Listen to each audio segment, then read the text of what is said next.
I guess for you, 15-0 on third downs. At one point, you guys held them 15 straight. They were 0 for 15 on third downs. Do you ever remember coaching a defense that did that? I remember some good days, but that's hard to beat. Yeah, I can't specifically recall that kind of production. I want to ask about Tyleek specifically. I'm sure he's playing better and he's in better condition than last year. Maybe it's a combination. Is there one factor that's leading to him playing so much and so well this year? Nope. Healthy, reps, attitude. Tyleek has it all. So the athletic ability, it just keeps showing up.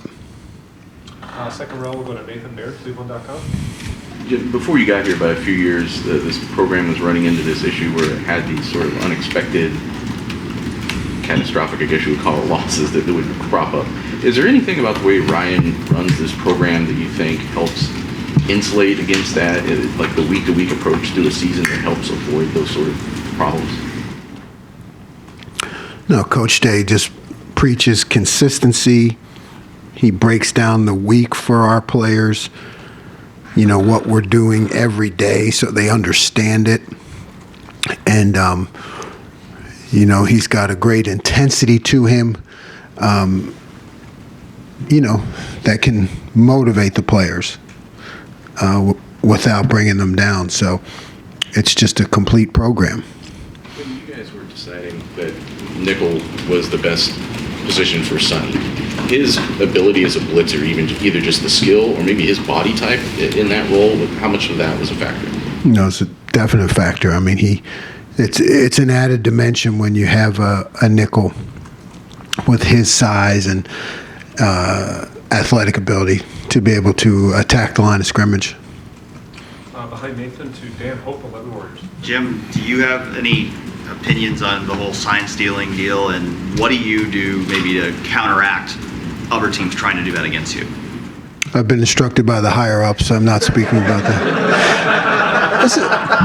It's a great thing about being a middle manager. I'm sorry. On that note, we'll go to the back. Cameron T. Robinson. Jim, when you look at the film of Jermaine specifically, just what stood out second watching of his game? He doesn't flinch, at the point of competitive excellence.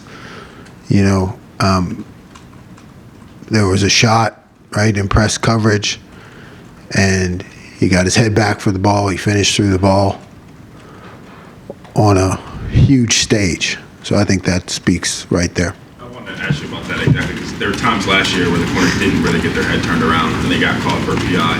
What does it say about a guy like that who can, like you said, first time on a big stage, is able to turn around and make a play on the ball? He's got a lot of naturalness, and he takes coaching well, and you can coach him hard, and he doesn't back down. All right, we'll go to the center back, Patrick Murphy, 247. Jim, when a team brings a quarterback off the bench to play in the red zone like you guys were doing with Devin, what are the pros and cons from a defensive perspective of that, beyond the obvious of he's dual threat? You're bringing a guy in, I assume that gives you some idea of what's coming, but also more dangerous, I imagine, as well?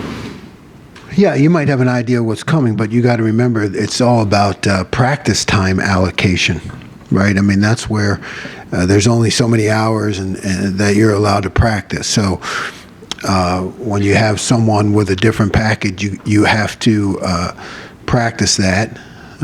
You become more predictable, I guess, on defense because you just can't practice as much as you'd like to when the package changes. We'll go fourth row on the aisle, Spencer Holbrook.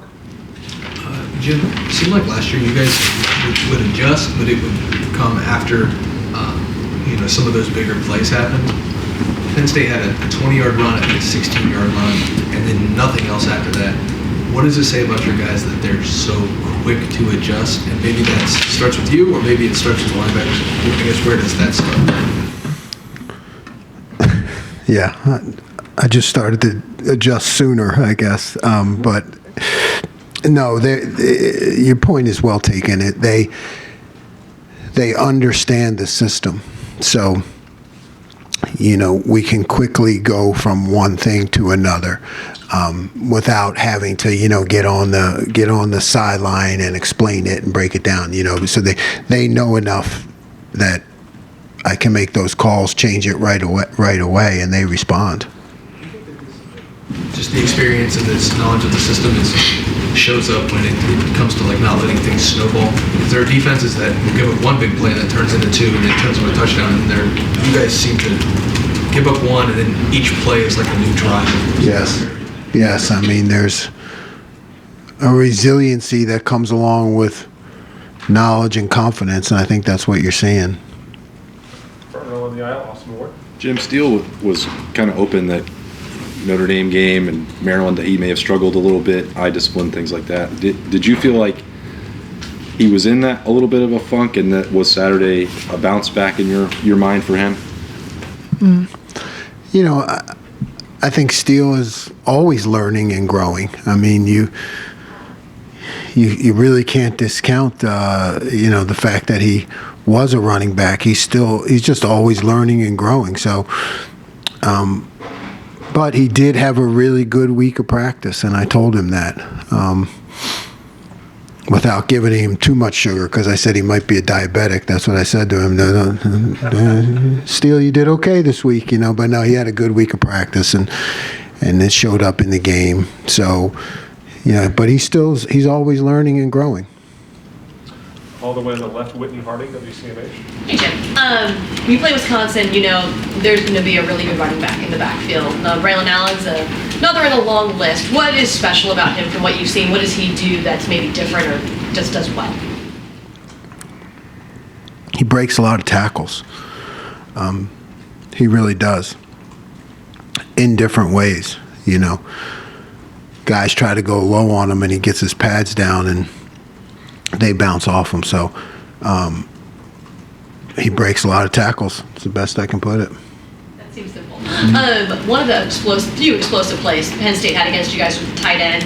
Notre Dame had some really big plays against your defense with the tight end. What is it about those kinds of schemes with the tight end that maybe the defense is susceptible to, and how do you work on fixing that?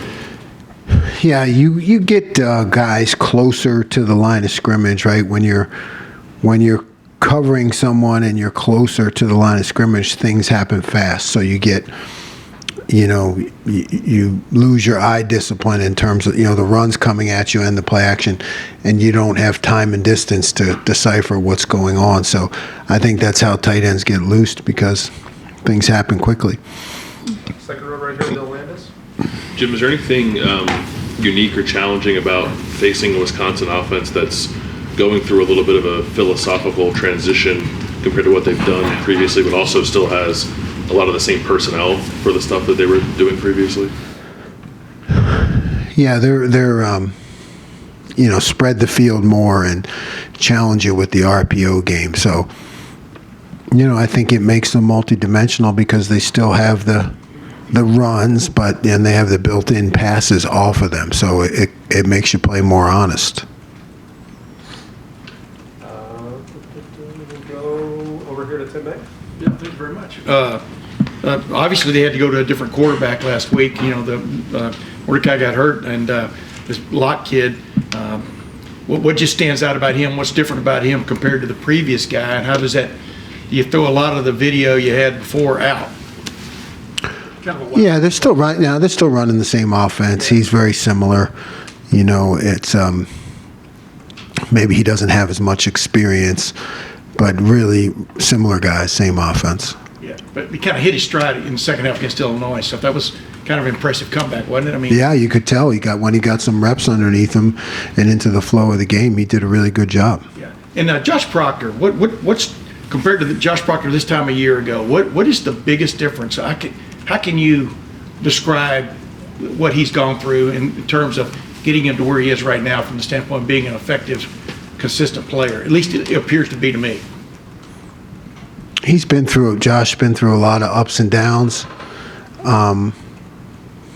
just in life in general. And I think that's why I've always coached college and want to continue to coach college, because he's just one of those guys. Sometimes it takes him 2, some 3, some 4, some 5, some 6, but eventually you get to see the light bulb come on, and like everything starts to go right. You saw him in high school. I mean, you. Oh yeah, I saw him. Yeah. Yeah, I was at his practice. Is Yeah. this the kind of player everybody projected for him to be at this point? This is it. He's starting to hit on all cylinders. Yep.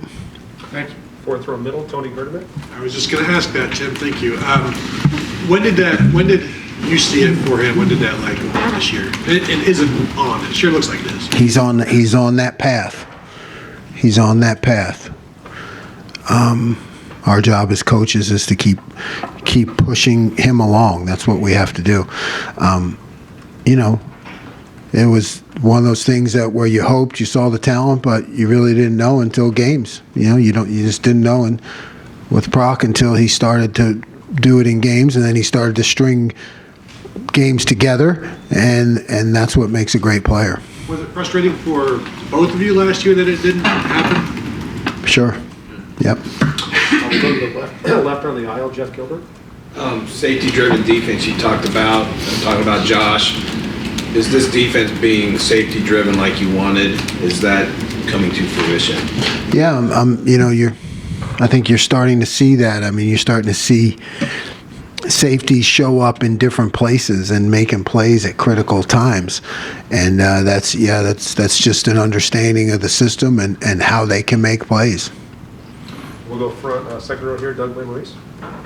Jim, all the work you put in during week to prepare for a game, are there times when you're sitting up there and like the artistry of calling a game, are there days where you feel like, okay, like I've got it, like I have a feel for this, and are there days where it's like, oh, I planned for this and it feels like, banging my head against the wall, I just can't get a handle on it? Like, what's it like when you're up in the box? All of that. I mean, you can't,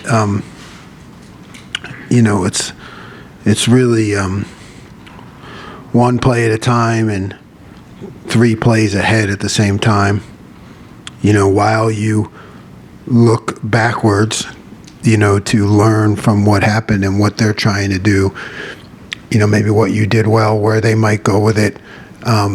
There's really no time to, kind of say, oh, that was good, I mean, maybe for an instant, but you have to move on. It's just a highly focused job, one where if you're doing it right, when it's done, you have tremendous headaches and you don't really know what happened. You know what I mean? You just try to get into a zone and stay there no matter what happens, because that's what we want our players to do. We want them to stay there, keep competing, keep playing no matter what happens, and that's what we have to do as coaches.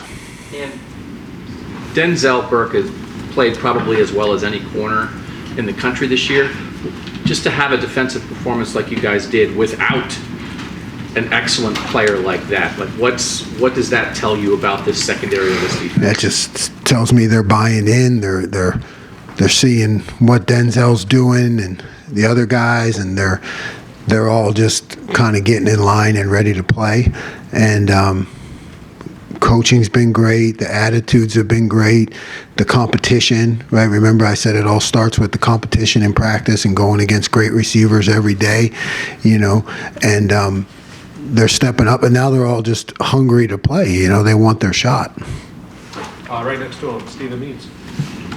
Start with George Hancock. It's one thing to be able to do both of those things, but I would assume it's very difficult to be able to do both of those things in the same game, depending on what's going on in the game. What about his skill set lets you know that he could do that and make that switch from outside the nickel, basically from a down to down? Yeah, he's got really good football intelligence, and I think he had his best game, and you saw him show up in different places at different times. He's got a very steady attitude, to be able to handle all the things that are thrown at him. His competitive excellence is climbing all the time, meaning, performing at the moment. He's just developing confidence. He's got size, he's got speed, athletic ability, and he's willing to be aggressive. He's a willing tackler, and that makes a difference. The way you blitzed them, it worked a lot on Saturday, and there were times last year when you would blitz it felt like the corners couldn't hold up in coverage, and that's where the things would break down at. What about your corners are you liking this year that maybe in a game like on Saturday you sent maybe a couple more blitzes than you sent all season? Do you feel more confident that those guys are going to hold up on a week-to-week basis? Yes, they're playing better. They're competing for the ball. They're in position, and they're making plays. Fourth row middle, Andy Anders, 11 Warriors. Yeah, so it felt like you did a little more with blitzing against Penn State. There was, I think, an all-out blitz where Proctor got a key third down stop. Just, I guess when you have players now that understand the system so well, as the year has gone on, do you feel like you've introduced more of those maybe aggressive blitz concepts because you feel confident in the back end to prevent big plays still? Yeah. I mean, and they're always there. It's just a matter of timing and when to do it, and not put our guys in bad position. But you're right. The more they understand it, and the more we're able to defend on the back end, the more we do it. We will go in the front row here. Bill Rabinowitz, Columbus Dispatch.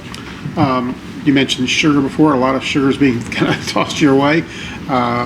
You personally and the defense, I know you well enough. Does that, in certain ways, kind of scare you? I mean, are you feeling like things are really rolling and what can go wrong? Or are you thinking this is exactly where we want to be? How do you know about my childhood? What do you mean? Anything but your childhood. Yeah, it's really added pressure, right? And it's really becomes my job to get the players to understand that, when you start to play well, the expectations become higher, and that we can't go backwards. And the only way to do that is keep practicing at a high level. So it's really, I don't feel one way or another about it, but I know that our players are young men, so it's my job to keep yelling at them, I guess I would say. What tangible ways can this defense get better? We have we had some issues with some motion adjustments, where we can be better at that. They can do a better job of making the play when I make a bad call. They can do that,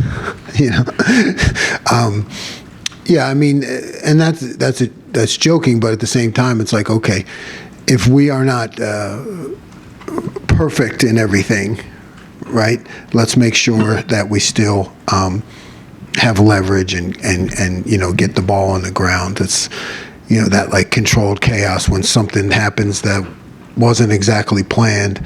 How are we reacting to that? How are we handling that? But a lot of it has to do with just motion adjustments and shifts and things that I see that I know we got to keep working on. All right, last set of questioners. First to Andy Backstrom, Letterman Row. Jim, with Jordan, you mentioned his steady attitude. How much did that come about last year with his injury issues? And I know he said he couldn't fully explode. I guess what did you see from his attitude last season that's kind of shown this season as well? Yeah, I think he, I definitely think he had a chip on his shoulder or wanted to do better last year and wasn't in position to do that. So I think he had his motivation to be really good this year was high, and he prepared himself that way. All right, and then we'll wrap it up right here in the front with Joey Kaufman. Wisconsin's typically the team that's going to be ball control, run heavy, and they've past years where their run pass splits might be 2 runs to every pass, and they're almost like a 50-50 team this year with their offensive transition. Just what's it been like watching them on film this week, getting ready for Wisconsin? It looks a little different. Yeah, well, they just challenge you, from sideline to sideline. All their runs have passes off of them, so it's like I said, it makes them really two-dimensional, whereas maybe in the past they're just one-dimensional. Now you get the run, but you could also get the pass somewhere else on the field because they're both happening at the same time. You put sugar in your coffee? No way. Coach, thank you. All right. Thanks, Coach.